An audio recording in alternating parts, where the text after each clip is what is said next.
Let's get some reaction now from the opposition. The Conservative leader, Andrew Scheer, wasn't doing interviews today on the budget, but I did speak with the leader of the NDP, Jagmeet Singh. Jagmeet Singh, good to see you again. Good to see you too. How have you found your first couple of days sitting in the House of Commons as a member of Parliament now, and the kind of thing we saw today with the budget? And the minister shouted down, unable for some time to deliver the budget speech. What do you make of all that?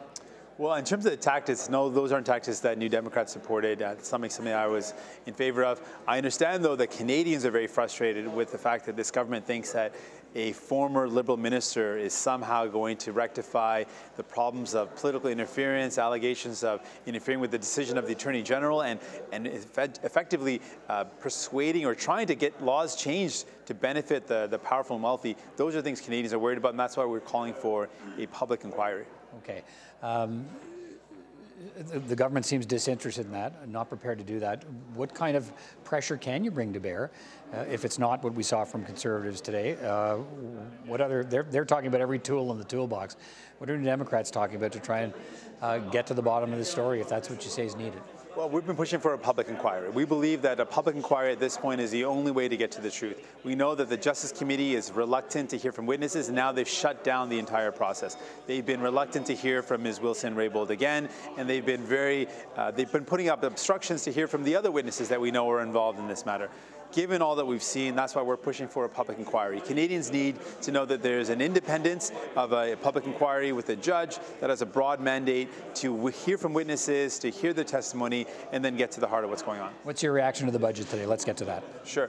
This budget is an example of this government giving, crumbs to everyday Canadians while they've given the whole pie away to the wealthiest in the last fall economic statement. We saw $14 billion given away with no strings attached to the wealthiest corporations, but in this budget, we've seen crumbs for people who are struggling with the cost of childcare, because families are spending as much as $25,000 a year on childcare.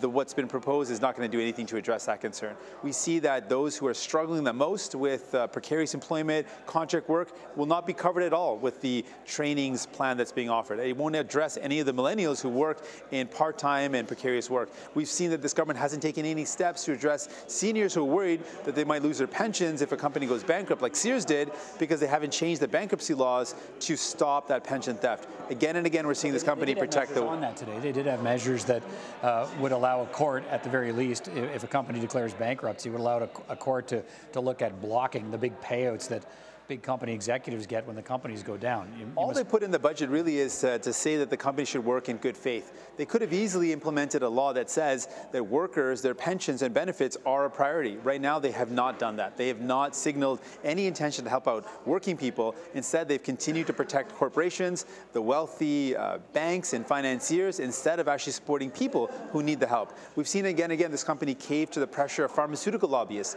Instead of changing basic updates to the way we actually set prices for medications that would have saved us 20% in medication costs, this government caved after 680 meetings with lobbyists from the pharmaceutical industry and backtracked on that commitment. They backtracked on a universal pharmacare or universal medication for all system. They've continued to show that they're favoring the powerful, not everyday Canadians. A couple of quick things to finish are the measures to allow at least hopefully to allow more millennials, first-time home buyers to get into the market. Do you think they go far enough? Not at all. I mean, if you look at what millennials are going through, the current proposal shows how out of touch the Liberals are. They're saying that you can use your RRSPs, more of that towards your first home.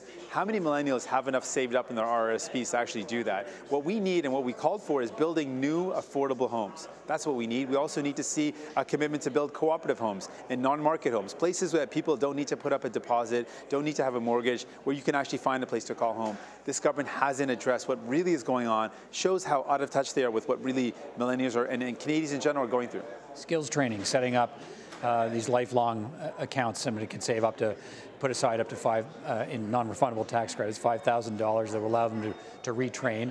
An extra 4 weeks off every 4 years of EI if they want to go to training programs to supplement the wages they've given up to go to training programs. What are your thoughts on that? Well, that program helps those who are the most comfortable and the most able to do that program. But what about people who have part-time work, people who have contract work, people working in precarious settings? None of those people who are actually the most vulnerable will actually be able to access this retraining. And arguably, those are the ones that need it the most. So the people who need it the most are completely ignored, while folks that are in a better, more comfortable position are given additional supports. I mean, I don't mind supporting people who are in a more comfortable position, but we should look towards the most marginalized, the people who are the most vulnerable, millennials who are working in part-time and precarious work, and find ways to help them. This budget does not do that. All right, Jagmeet Singh, thanks for your time. Appreciate it. Thank you, sir.